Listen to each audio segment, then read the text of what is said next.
సాయంత్రం 7 తర్వాత ఈ పనులు అస్సలు చేయకండి. ఒకవేళ చేస్తే ఏరి కోరి దరిద్రాన్ని తెచ్చుకున్నట్లే. మొదటిది జుట్టు కత్తిరించుకోవడం, దువ్వుకోవడం. సూర్యాస్తమయం తర్వాత జుట్టు కత్తిరించుకోవడం, వాష్ చేయడం వంటి పనులు అస్సలు చేయకూడదు. అలా చేయడం వల్ల అనేక ఆరోగ్య సమస్యలు తలెత్తుతాయి. అదే కాకుండా దురదృష్టం మీ ఇంట్లో తాండవం చేస్తుంది. సూర్యాస్తమయం అయిన తర్వాత అప్పులు చెల్లించడం, ఎవరికైనా డబ్బులు ఇవ్వడం, ఇలాంటి పనులు అస్సలు చేయకూడదు. అలా చేయడం వలన ఎక్కువ నష్టాలు కలుగుతాయి. ఇంకోటి, మొక్కలకు నీరు పట్టడం. సూర్యాస్తమయం తర్వాత చెట్లకు నీరు పోయడం వలన వాటి యొక్క పెరుగుదలకు, అభివృద్ధికి ఆటంకం ఏర్పడతాయి. దానికి కారణం ఆ సమయంలో అవి నీటిని సరిగా పీల్చుకోలేకపోవడం. ఇలా చేయడం వలన మన ఇంటి యొక్క ఎదుగుదలపై ప్రభావం చూపుతుంది. దానం చేయడం. ఏదైనా దానం చేయడం వలన గొప్ప పుణ్యం లభిస్తుంది. అయితే సూర్యాస్తమయంలో పాలు, చక్కెర, ఉప్పు వంటి వస్తువులను దానం చేయడం వలన పుణ్యానికి బదులు పాపం మూట కట్టుకోవాల్సి వస్తుంది.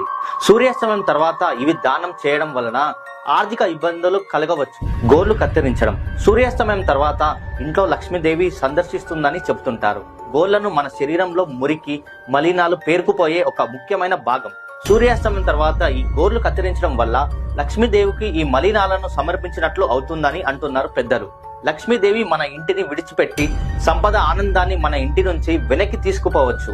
సో సూర్యాస్తమయంలో గోర్లు అస్సలు కత్తిరించుకోకండి.